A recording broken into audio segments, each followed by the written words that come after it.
Welcome back to Weekly Huddle podcast. I'm your host, Owen, and today I have someone who I am super excited to have on, and that apparently fate just didn't want to have on this podcast. And Nicholas Merriam, he works on the GridironHeroics as a draft analyst, and as well as on the GridironHeroics podcast show.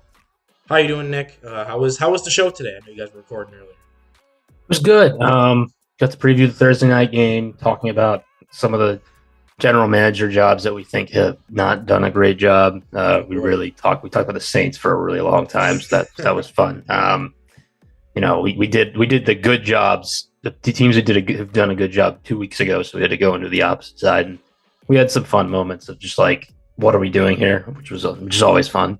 Oh yeah, I know. I was listening to somebody else's podcast today, and they were really ripping into Steve Keim earlier. So I was like, yeah, it's probably one of them they probably touched on. And yeah, I'm excited for tonight. Do you have any predictions for the game? Yeah, I think the Bills are going to win. I think it's, I'm not really like a betting guy, but we always put up the line, and it's 3.5, and 3 is an important number. I think if you were going to bet it, you should bet Patriots, just because I think this is like a weird season where I really think these like grindy defensive run game type games are going to end up being more prevalent, and the Patriots have made a lot of games like that, and the Bills had that against a similar team, the Jets, a couple weeks ago. So I think it's going to be similar, probably. Yeah, I'm worried. I heard reports of it being windy. I was a season ticket holder last year, so I was at the home Monday Night Football game when they played in like the 70 mile per hour, 60 mile per hour winds. I was there for that one. Wasn't fun. So I'm worried this is going to end up like that. But I'm not going to this one because it's in New England, and actually my day is packed because I worked this morning 4 to 8 a.m. Then I got out, went to class. I have this little lull period. I go coaching at 2:30, and then after that, we're going to the Sabres game because my fiance got free Sabres game tickets at her work. That starts at 7. So I'm going to be at the Sabres game and watching the Bills game on my phone. And by the time I get out of there, it's going to be like 10-ish. So I'll catch the end of the Bills game at home. And then I have work again at midnight. So I have I'm set. If the Bills don't win, I'm going to be pretty upset I sacrificed that much sleep for them. But back schedule. It's always tough to go back to work after your team loses. It's rough. It's tough, especially when it's 2 hours later. I'm just I don't want to be. But yeah, with all the formalities stuff out of the way, I have a job for you today. Mm-hmm. Your job is to no longer be a draft analyst for the GridironHeroics. Your job today is to be a salesman. Your job is to sell me on these players. I've picked 3 players that there are consensus on these players whether coming into this draft class, whether it is they're going to be the top player in their position groups, or if they're just generally viewed as a higher graded prospect. I have done my full rounds of film reports on either of these guys. I've watched tape from them this year, and I mean, unless something happens dramatically in the playoffs or in the bowl games, I don't think much is going to change with their grades. But for right now, I have my grades on them, and I need to be persuaded as to why I should be a little higher. The players we're going to touch on today is Bryan, Bresee, defensive tackle from Clemson, Quinton Johnston, wide receiver at TCU, and I just blanked on last one. Darnell Washington, tight end from Georgia. I don't know why I just brain farted for a second, but I think all 3 of them. I like all 3 of them. I don't know. I'm just not super high, but I know you've expressed when we wrote together for GridironHeroics, you were a big Bresee guy. When we wrote about him, you highlighted him the Clemson front 7 a lot, and you told me that you're a pretty big guy on Darnell Washington and Johnson themselves. So I think we're going to start with one of those 2, just so we can get some more of the exciting skill player stuff and maybe sandwich the trench work in the middle. So let's start with Quinton Johnston. This one might be the easiest to sell for me because I like him. I think he is a first-round player. Big guy, big TCU wide receiver. I think he's like 6'4", 6'5", 200-plus pounds. I see him as a first-rounder, but I'm not. I think he's at least like wide receiver 2 or 3. I still like Smith and Jigba. I still like Addison. I still have some guys that I think could overtake him, but I don't know how high on your wide receiver board you have him at. Yeah, so he's currently my wide receiver 1, and I was pretty high on him to start the year. And for the record, I really like Jackson Smith and Jigba, and it's unfortunate because the last time I really fell in love with a receiver preseason and was like, I want this guy top 10 in the draft, it was Rondale Moore. And he just, injuries and just it fell apart. And, and Jigba's kind of had a similar thing here. We just hasn't played.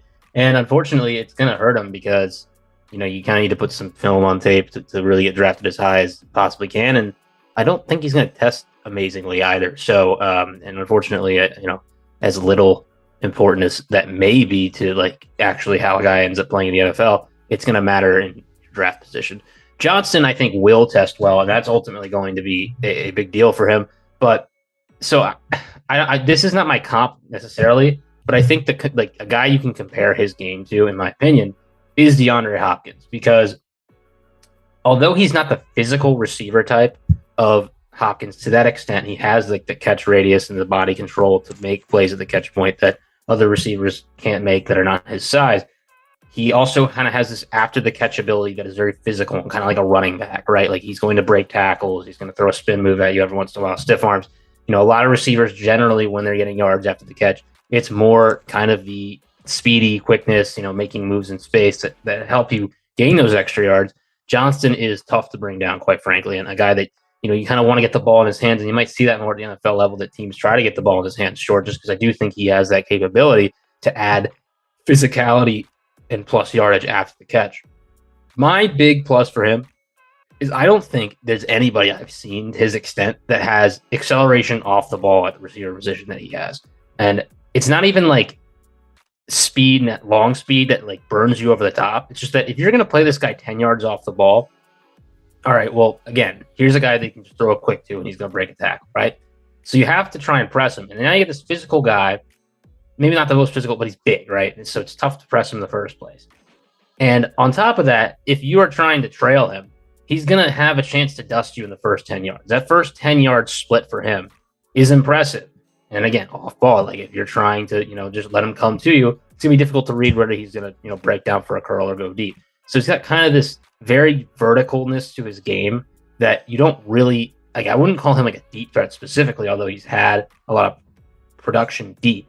But he is one of we see a lot of receivers at the NFL level, I think, just take advantage of their ability to scare you at multiple levels of the field. I'm a Washington fan, so obviously I'm going to bring up Terry McLaurin, but like McLaurin, every time he scores a touchdown, it's on a deep ball, but he really doesn't catch that many touchdowns. He doesn't catch that many deep balls because he's not like a deep ball player first, but he has that 4.3 speed that can push you and gets corners off the ball, makes them have to respect that. And then everything else is just, window, like it's all window dressing. Just like, what am I going to do to leverage you so I can get open underneath? And then that's most of his game, is catching those balls on slants and curls and out routes and then getting yards after the catch. Johnston's going to have that ability if he continues to develop. We were hoping the production really jumped this year. It didn't early on, but we've seen it the past like half of season. He's really kind of started to be a big part of that offense. And it's in multiple ways. We see the deep threat ability because he can burn you those first 10 yards. And then when you're scared of that, he can catch an underneath ball and break tackles. So he has, like, his game's developed well enough, in my opinion, that you can solidly bet on some early production here at the NFL level. Yeah, I had a feeling you were going to go with the wide receiver one thing there, and I was hoping you're feeding into.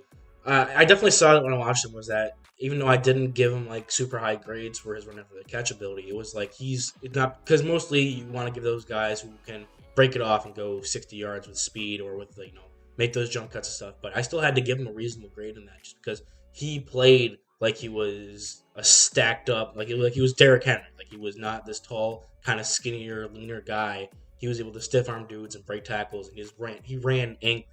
So I liked that about him. When it comes to fighting for a wide receiver one, so you have guys. I know Butte has kind of fell off because he didn't get a lot of action in that LSU offense, at least in the beginning of the season.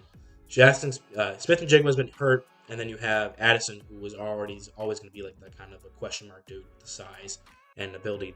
Can he play out of the slot? Is he going to be strictly this guy? Is he a product of the system kind of thing? Is he a product of good quarterback play? So you had all these question marks, and I can see why there's a whole wide open option for a wide receiver one there. So if you're saying and I identified this when I watched him as well, Johnson definitely gains that respect as a deep ball guy, because not only he's got that long leg stride, so he can challenge you upfield, and even though he doesn't come off as the fastest guy, he's able to burn you. And even when he has the ball in his hands, he's able to run away from guys. So do you think he's going to, if you had to give a thing where he has to work on it more, do you think it's going to be when they give him that off coverage, maybe working on some more different route variety, and fake out the stuff to effectively take advantage of the mid range, or you think it's going to be more like taking advantage of his size and doing more of the high point stuff down the red zone? I think it's going to be the physicality. He doesn't play like a physical receiver for his size, and I would like to see him become a guy that not only can beat you deep, but also like just can win on a fade ball and just win on the jump. In a contested 50-50 situation, he definitely has the skill, the traits for it, and he has the hands for it, and I think he can adjust to the ball well. It's just it hasn't been his game. TCU, I mean, again, like these Big 12 offenses spread you out, so it's not like you're throwing that many contested balls anyways, because quite frankly, like when the quarterback actually decides to make a throw, often it's to a wide open receiver. But so maybe he just has it when he gets to the NFL level, but if that is a thing in his game that he has right off the bat, and he can make those contested catches, and he can kind of, quite frankly, like sun some of these NFL corners because of his size, he's going to have maybe more ability at the NFL level to be like, I like right now, if I were to give him a grade on our or what the SISCL would be, I'd probably say he's going to be like a starting X receiver day one for you, but not like an elite one. We probably call that like a 6'7" or 6'8". He has that 7-point something potential early on, if that is apparent in his game. And only because now you have the possession ability, you have the underneath, physicality after the catch ability, and you have the deep threat ability. And that trifecta is quite frankly rare. And even like a Jackson Smith and Jigba, in my opinion, I think is going to struggle maybe more with that deep threat ability, just because I'm not sold on his speed. Whereas, I think he's a fantastic possession player. I think he's very savvy after the catch and runs great routes underneath. I just, to this point, like he's a slot guy who's a really good slot guy. And we saw that work for Justin Jefferson, but also Jefferson is probably a better athlete than JSN. That's fair. And then one last thing, because I had to ask this. Back in when I was first getting really deep into draft content, I hadn't started watching my own film and making my own assumptions. I was just watching what other people were saying and going off of like random Instagram accounts I would find. As someone who was burned by Hakeem Butler in the past, what makes Quinton Johnston different from like being one of those longer guys who runs angry after the catch, who's kind of taller and plays for one of these Big 12 teams? I think it's speed, quite frankly. Like I think it's going to be a different type of athleticism, and you're going to see in his testing. I don't know that he's going to run the 4.3s, but like if he broke a 4.48 off, like I wouldn't be surprised. And I think Hakeem Butler, I would have to look it up, but I'm pretty certain like his. I think it was 4.5, 4.6, somewhere around there was his. Yeah, like I don't think 40 time is everything, but it's something you can refer back to often when you look at like why these guys have transitioned. So Hakeem Butler's playing tight end now. And he did actually run a 4.48, so he ran faster than I thought. But I would also say I think Butler was never a separator. Like that wasn't his game to the extent. Like I think he was very much kind of a guy that, although he was able to get open deep and was able to break tackles after the catch and had that part of his game similar to Quinton Johnston, I think Johnston has a little more, maybe a lot more, at the top of his routes and ability to kind of shake a defender, wiggle to get open. Like it's not just the speed; it's a lot more to his athleticism that I think works for him. He's a lot more fluid, and it's just I could see that being his floor. Like he ends up just being a physical only guy who's not physical enough to be a possession player. But I think his athleticism is either better enough or translates better enough to the position he's currently playing than Hakeem Butler's did. That's fair. Yeah, I think Hakeem, one of the big things that everyone liked about him was not only did people give him good grades coming out, but like he had those highlight, Randy Moss like catches over guys. But there was a reason why he had to make those catches. He was either getting wide open from schemes, or he had to make those kind of catches because he couldn't separate. And that was the issue we saw at the NFL level. So I can definitely see why you would think that differently. So changing gears now, we're gonna go to a guy that this is probably going to be the biggest difference we have here, because I have been, and there's always one guy. Last year it was Trayvon Walker. I was totally out, not totally out, but I was out on a guy, and then he got Walker ended up getting first overall pick vibes. I was so baffled by it, because everything I watched, I was like, yes, okay, I can see he's an athletic freak. He has the body, he has the speed, he has all this for this, but he wasn't able to produce on his own. He was more of just a stunt production guy. This isn't the same issue I have with this guy, but I do have a similar level where I had Trayvon Walker graded as a second-round pick. And people were talking about him, top 10 player in the draft, first overall pick guy. I was just never on that boat. So I've been seeing a lot. After I watched, Bryan Bresee is the player I'm building up to, defensive tackle for Clemson. I watched a lot of his tape, and what I took away from it was I can see the versatility everyone's talking about. He's definitely got the size. I know he's coming off an injury, so it was kind of like in the beginning of the season. He was kind of working his way back from that and trying to get back to be more comfortable with his athleticism, size, speed kind of profile. But from what I saw the versatility, and I saw he was able to make plays at different positions on the line because of his size, because of his athleticism. But it was kind of like a jack of all trades, like master of none. I didn't really get impressed by anything he did, whether it was in the interior and just not being able to physically dominate the interior guys. And then on the outside, when he was stunted out to the edge, it wasn't really like I was overwhelmed by like, wow, this big guy can really bend, this big guy can really move, and is beating out these offensive tackles who are lighter than him. I've seen some defensive tackles that have gotten me to that point where I'm like, wow, this guy has a rare blend of size and speed, and either or of them have but they can't hold up physically in the middle, or they can't really hold up athletically on the outside. But he's able to maybe meet those thresholds, but I don't think he does anything like above and beyond. Maybe just the versatility is what I'm not giving too much credit to, but I currently have him as a second-round guy. I know people are having him as a top 10 pick. People are saying he's a slam dunk for X, Y, and Z team. So I just wanted you to try to sell me on him. Tell me what am I missing on Bryan Bresee? Is there something I'm not seeing in his game? If so, what can I go back and look for? Yeah, so he's the guy who I'm going to have a first-round grade on, at least right now. I don't feel great about it. Again, I don't think this draft is fantastic, and I think it kind of gives way to something like this. But it is very similar to the Trayvon Walker mold, I think, looking at a guy like this. And I was also lower on Walker last year. I had a second-round grade on him. I think I kind of see a little more what Jacksonville saw out of him, although he's not playing super well right now. I think I see what their projection is, and I think he could end up being a very good player. And maybe I was a little lower on him than I should have been. Bresee is an interesting one because I think you're also going to, he's going to test out of the gym. He's going to be fantastic. The difference between him and Walker's thing was like, he played 4-eye, didn't really play edge. Georgia doesn't really rush the passer on early downs. Like, that's not their thing, which is, a college thing only. You don't do that in the NFL. But, Nolan Smith plays only on third downs, and that's when we bring in our stand-up edge players. Clemson just didn't have the opportunity to really use Bresee a whole lot. He just was hurt a lot. He had this whole thing with he had some family issues this year, which was tough for him, and he had to get through that. Guy just hasn't had a consistent amount of time on the field to really develop, and I think he's just raw, and it's a little different because when he has played, he's been pretty productive despite being a player that is quite literally just playing the same way he did in high school, which was good enough to make him, I believe, the number one recruit in the country out of a bastion of high school talent there in the DC area. Represent. We got some football players in DC. I don't know if you went to rival high school or the same high school as Chase Young, maybe the rival high school. But anyways, there's pedigree there, and you kind of have to buy into that. And I don't blame somebody for not buying into that. I personally think it is worth thinking. I mean, this is how Rashawn Gary went 12th in the draft, right?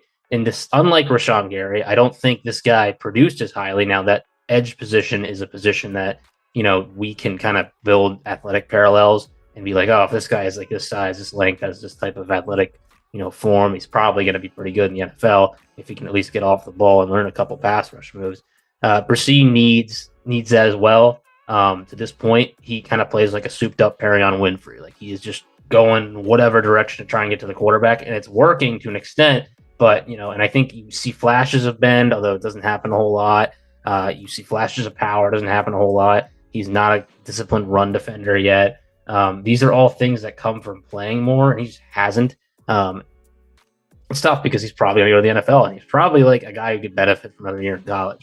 But it's the question with him is how much is untapped. I think there's a good chance there's a lot there. And does he land in the right spot? This is very much one of these players where if he lands in the wrong spot, could just do nothing for that team. So, that's gonna be interesting. Whoever drafts him is gonna feel very good about their ability to develop pass rushers, which again I don't think is as necessary in the NFL as it was 10 years ago. But it's gonna be whichever coaching staff or front office ends up with that guy, if he doesn't end up playing well at the NFL level, it kind of shows you dysfunction in that organization, is my feeling.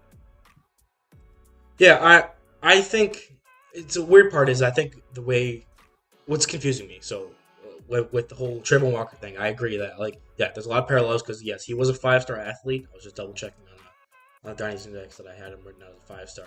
And when I was looking at the grades I gave him, it's not like I gave him anything that was like super bad, like in one category. It's all either average level or higher. But it's like it's so spread out. There's no real like top end elite stuff at each position. And I think I agreed with you as much as that. The lowest grade I have on him is probably his run defending, just because I think he needs more time to play. Especially because he lost that year to injury. He just goes out there and he just tries to out athleticism guys or out skill guys. And when you get to the NFL, when there's more scheming and everyone is really good, it's not going to be as easily as when you're going against like Wake Forest or Florida State's interior offensive line. With the thing with I personally, I don't know if this is a common idea, and I don't even know you don't maybe not even agree with this. But I personally prefer interior pass rush over outside pass rush, just because I think the collapse in the pocket thing is a lot more important. But I can see why a lot of people do value that edge rush presence, and that's why Trayvon Walker got up to first overall hype when it came to, okay, he's a freak athlete, but he also plays a very important position of, like, you pay this position $20 million a year. You can get a guy who has the athleticism of a number one dude in the league. Why not take a swing on him at first overall? Whereas interior defensive line doesn't really get that kind of view or look for the most part in the NFL. Like, some teams value it a lot more than others. So I don't know if it's going to be that he goes top 10 because he's so athletic. But at the same time, it would have to be a team that values that interior or runs like a 3-4, so he could be like a base outside, like a 5 tech D end. I'm just not sure where specifically, if he was to be a day one starter, where his scheme fit would be. And just with how raw he is, I feel like you need to play him almost immediately. Even if he doesn't play great out the gate, like how Trayvon Walker isn't playing great right now, you need to get him those snaps and those rushes to get accustomed to the NFL game and not, kind of rein in the guy and try to get him and mold him into the player you want to be. So I think, yeah, I didn't expect a lot of people to be super high on him. I just know, like, we've had this discussion on the Gridiron Heroics podcast before about how this draft class isn't the best. It has the top talents aren't okay. The top talents are probably the best up there. We've seen they stand up to everyone else. Will Anderson, Jalen Carter.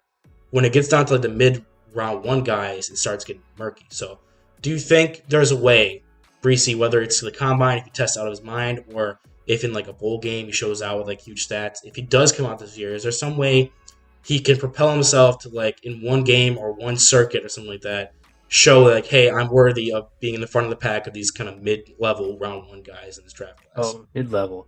Yeah, I do, and I actually think he's going to end up being there. I just think the pedigree thing matters. And again, I think this is a draft where, if you're not picking top 5, I think there's like a drop-off. And I think that's the real issue with, like, there is talented players at the top, which didn't happen last year. There weren't high-end players, really.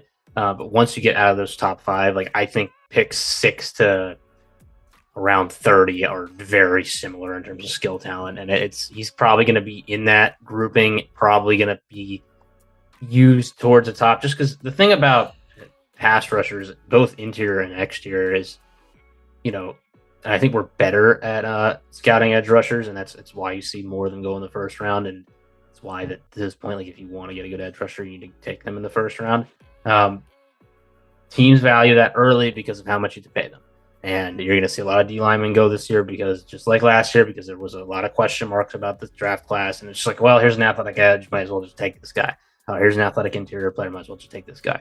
I think there's enough question marks at all these other positions that Bresee will just be seen as, like, this potentially dominant interior player, and it'll be enough for him to go high. Okay. I can see that, and I definitely see it. Someone like values how scheme versatility is. They could probably flex him out to like a more wide tech kind of guy, and even get some of that edge value out of him if they need to. Real just quick before we go on to our last player, I wanted to ask you about the draft class itself, because I know we were talking about how it doesn't seem to be as stacked as we seen in the past. But when you came into this year, I know there was a lot of hype from like external, like outside media things that are looking at the college season, looking at the draft, that don't really haven't dove into it yet or weren't planning on it and just go off what they're hearing. Did you, coming into the season, think it was going to be a good draft and were just disappointed with the lack of high-end play that there was throughout the season? Or did you come in expecting it to be kind of a weaker depth-wise draft in the first round? I thought it was going to be a little weaker. I didn't think it would be so close. I thought it would be like in the middle of 2 years ago and last year, which, maybe closer to last year's, because I think 2 years ago really was that good of a draft. But no, I think it's closer to last year than I thought it was going to be, just because I think top performance, we talked about this on that podcast, haven't performed to the extent that like I was expecting Bryan Bresee to like have an amazing year, and just a lot of questions have gone unanswered. And my preseason grade for him was like, oh, this guy's like, if he just didn't play, like I think I'd take this guy early third round, and so it's difficult to argue now like where he would take him because he has another year under his belt and he's produced a little bit, but it's like very little. So, I don't think there's any issue with the concerns you have, and I think some teams are going to have those concerns. That's fair. All right. Last player. We were going to do another one, but unfortunately fortunately for him, because I feel like that was the best option for him personally. I always struggle saying his name. Olu Fashanu, I think. Fashanu, yes. Okay. Yeah. Olu Fashanu off the sack out of Penn State was someone floated for being potentially being a guy that we talked about in this episode. I personally think I didn't have him graded as OT1, but I feel like with his age, I was like, oh, he's so young and he's playing this well. I might as well have him as OT1 because I was high on his game enough that I was like, if you were in a position that you need an offensive tackle for the future, I would take a swing on him over like a guy like Skoronski, who may have some physical limitations, but he left and went back to college. You want to just give one quick thought on what you think that was a good idea or bad idea?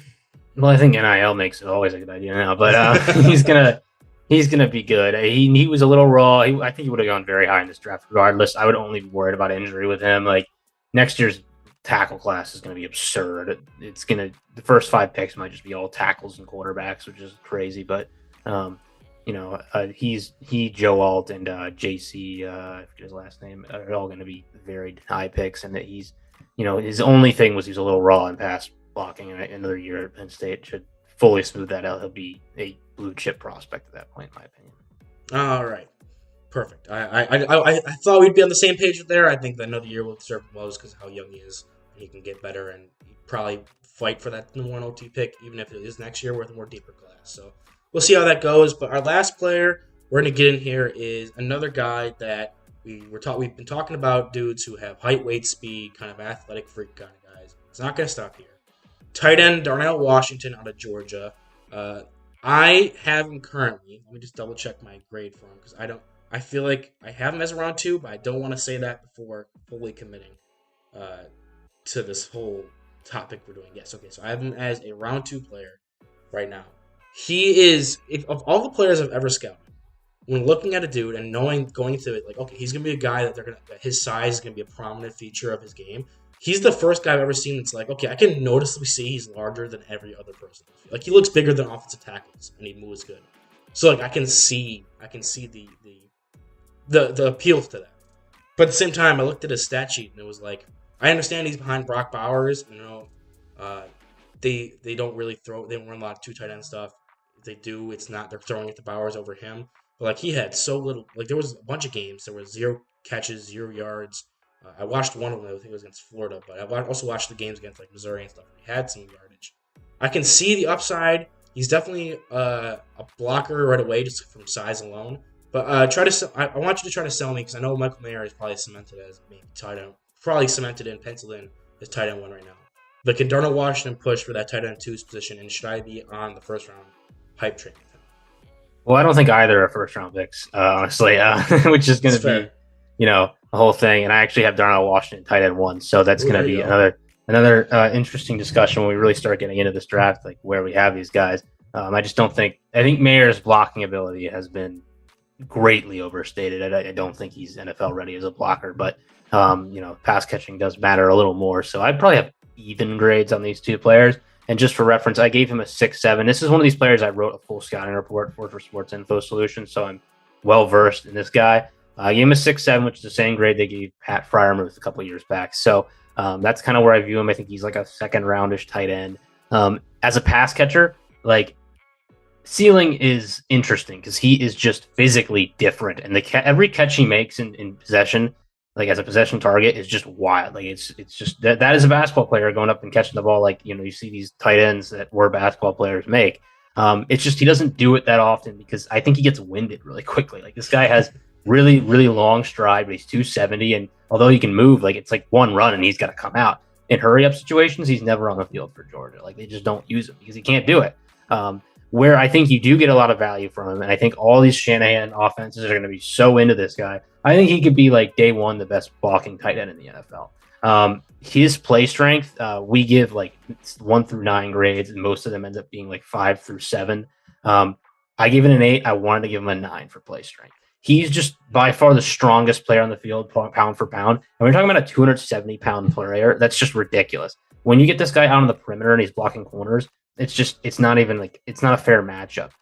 You watched him in the national championship against Georgia last year, and just pass protecting against Will Anderson and Dallas Turner, no problem. Like, he moves them in the run game. And that's just, I think it gets understated. You're not watching that because it's a tight end against edge players on run plays, necessarily not something you really look at. But he's very, very ready as a blocker. His technique's not perfect. He could play a little lower, which is unfortunate that it might not actually happen because he's 6'7". It's like, how are you gonna get that guy to be a little lower? But he's very smart about the way he blocks, and he's just so powerful, drives his legs.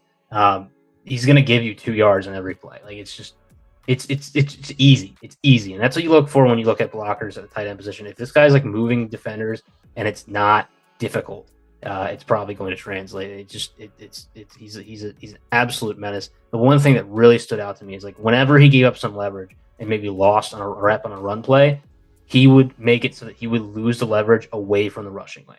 He just has that awareness to always protect the key strategy of the play. And to that extent, like, I just think at the very least, like, you're looking at like a very dominant run blocking tight end. And so do you think he has, so I know we talked about how he's just a basketball player out there, and you can definitely work that in red zone.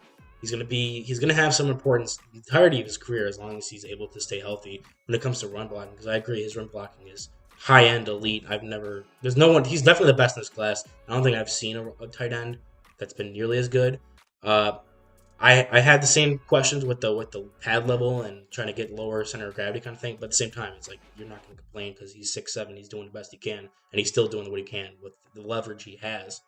So I just want to, his speed and everything like that didn't really pop out to me. I know he looks big, and it's like he eats up ground faster, and it looks like he's moving in slow motion, but he's actually getting downfield because he's just so big. I do think he has that upside to be like one of the top tight ends in the league when it comes to once he gets to working on his receiving, maybe some more conditioning, or is he always going to be a top end blocker who has some low end receiving?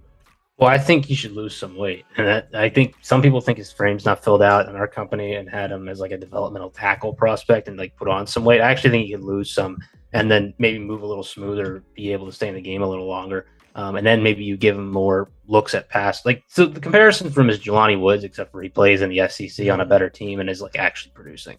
And I think Jelani Woods is a top 80 pick last year. Like, I think this guy is a top 60, top 55-ish pick. Like, that's kind of where I would put him around.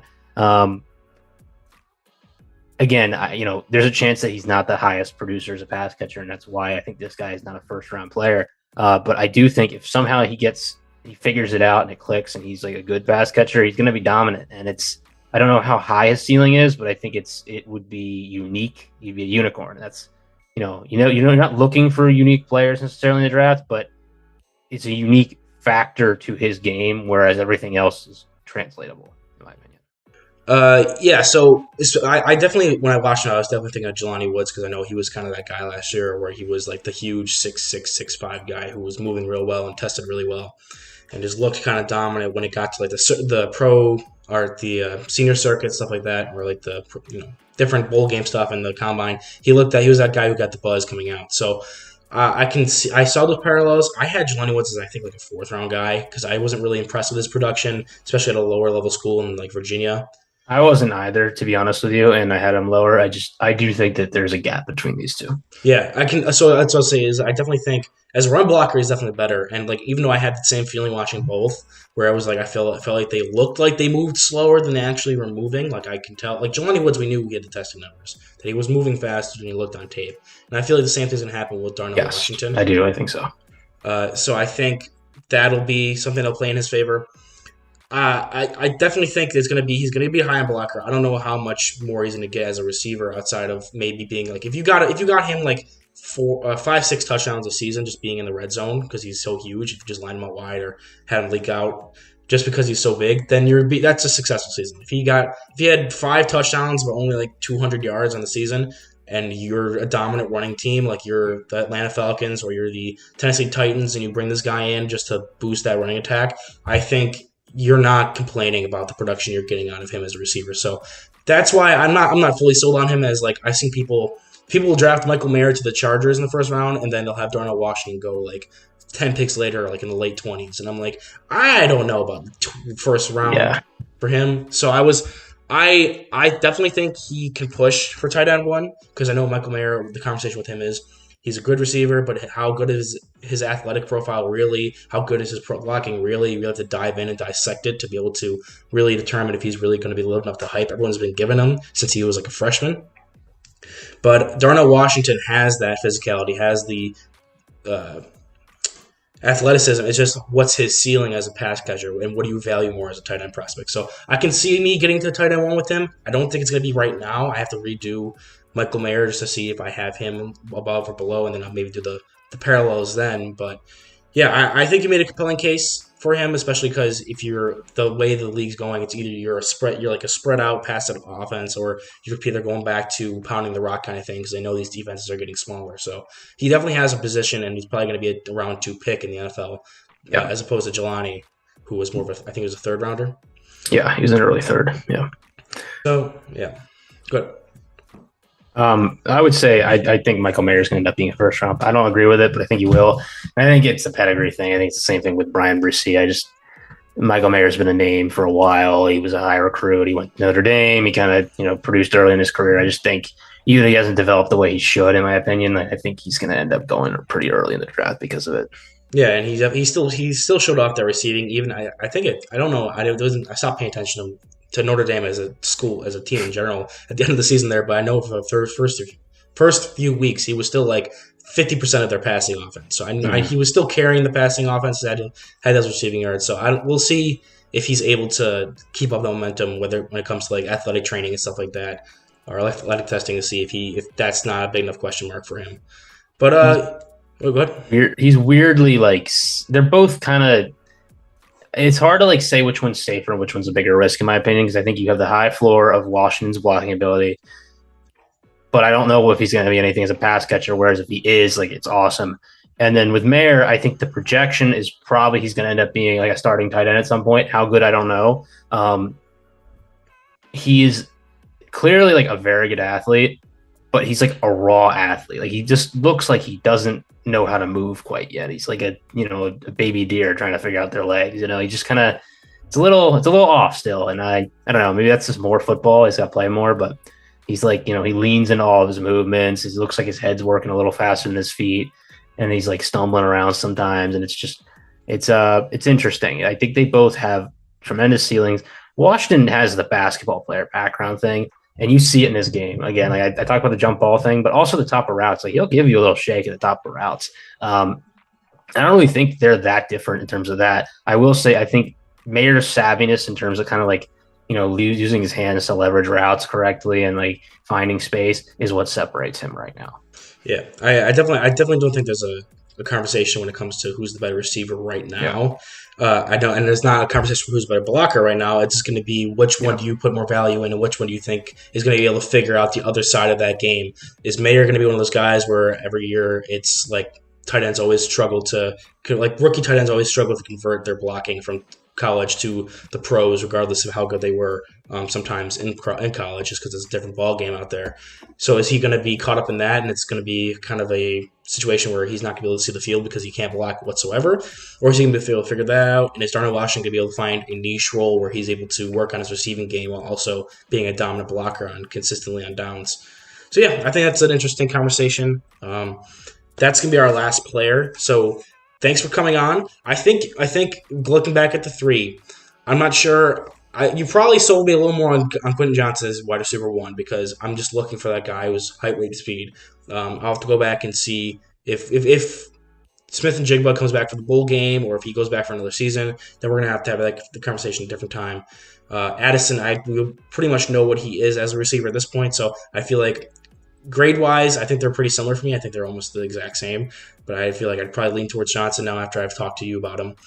Bresee, we were kind of closer on it than I expected, but yeah, I think I'm still fairly outside of the general consensus with him.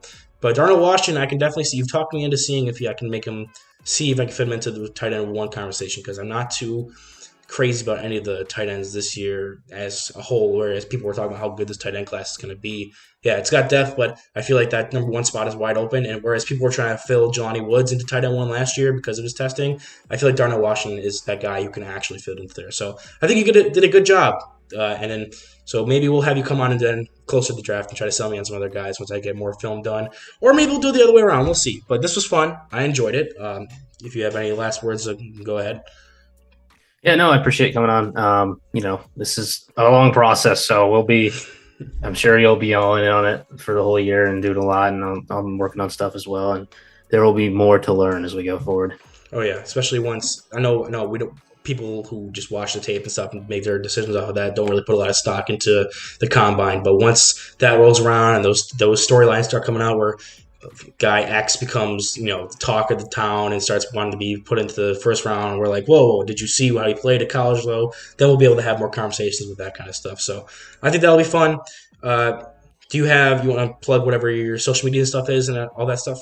Yeah, just at Nick with Sports on Twitter. You can give Sports Info Solutions as well as a follow, and they put out some good stuff as well in terms of like research and development articles, and Gridiron Heroics, which we're both contributing with as well. I'm sure you've put that out there on multiple episodes. We're doing stuff there as well.